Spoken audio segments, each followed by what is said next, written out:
مشيت تطلب البارو قالوا لك عندك بارو بييخو بالاضافه لهذا البارو اللي غادي ديرو جديد. فاشنو غادي تختار؟ السلام عليكم ورحمه الله تعالى وبركاته، اخواني اخواتي اينما وجدتم، فعلى بركه الرحمن.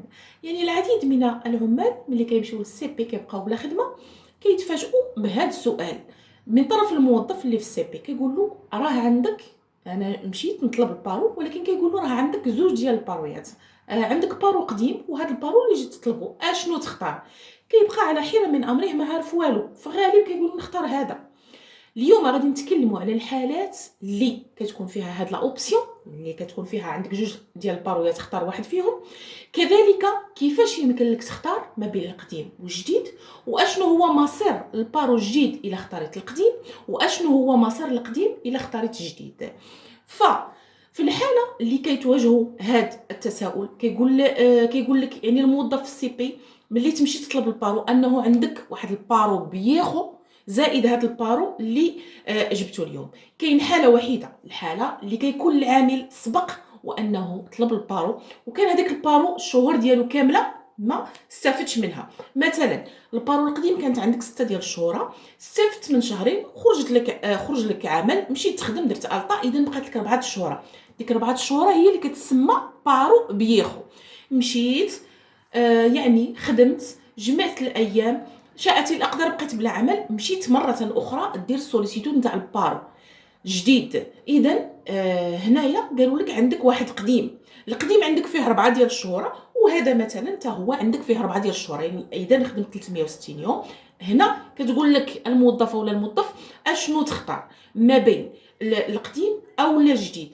التساؤل اللي غادي تحطوه لهذاك الفونكسيوناريو، قولوا له يعني شحال باقي لي في القديم، ولا كوانتيه شحال فيه، وكذلك هذا الجديد شحال غادي يعطيوني شهريا، وشحال هي المده. مثلا الا كان القديم باقي لك فيه 4 ديال الشهور ولكن كل شهر كتستافد 1000 ولا 900 ديال الاورو، جديد عندك فيه 4 ديال الشهور ولكن المبلغ اللي خرجت لك 500 ديال الاورو. في هذه الحاله شوف، يعني بقات لك 4 ديال الشهور وعندك يعني 1000 هي 4000، وهنا بقات لك 4 ديال الشهور في الجديد وعندك غير 600 ولا 500. اذا تفضل انك تختار القديم، نقول لها البييخو يعني نستافد من البييخو.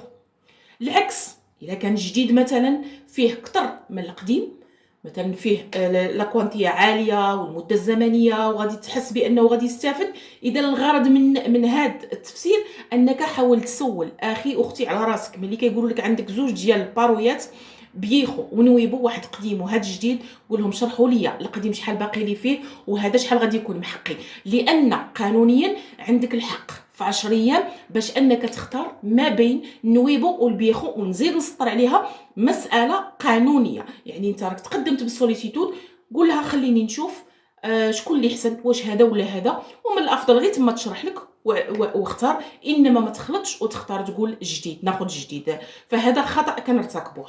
بقى لنا التساؤل الاخير، هو في الحاله الا اختاريت جديد واش القديم يمشي لي؟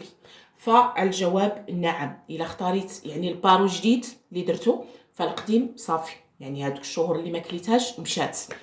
العكس الا اختاريت البارو بييخو يعني الشهور اللي كانت باقيت لي ماشي جديد، فالعكس جديد غيبقى لي تما كاين ما محسوبش، يعني غادي نولي من جديد، غادي ناخذ نستافد مع ديك الشهور القديمه من البارو القديم ديالي ونخلي جديد.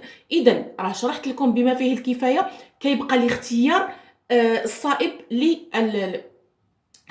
للعامل ملي يمشي يشوف البارو ديالو. فمعلومات قيمه، فكنتمنى خوتاتي يعني تستافدوا منها وتبارطاجيو الفيديو باش الناس تستافد كذلك. فانا الغرض ديالي من هذه المعلومات هو ايصال الفكره والمعلومه الى المتتبعين والمشاهدين الكرام، وكذلك كنشكركم يعني شكر حار بالاضافات والاشتراكات المتواليه في القناه ديالنا المتواضعه، فنتمنى تستافدوا منها. فدمتم في رعايه الله وحفظه، احبكم جميعا في الله.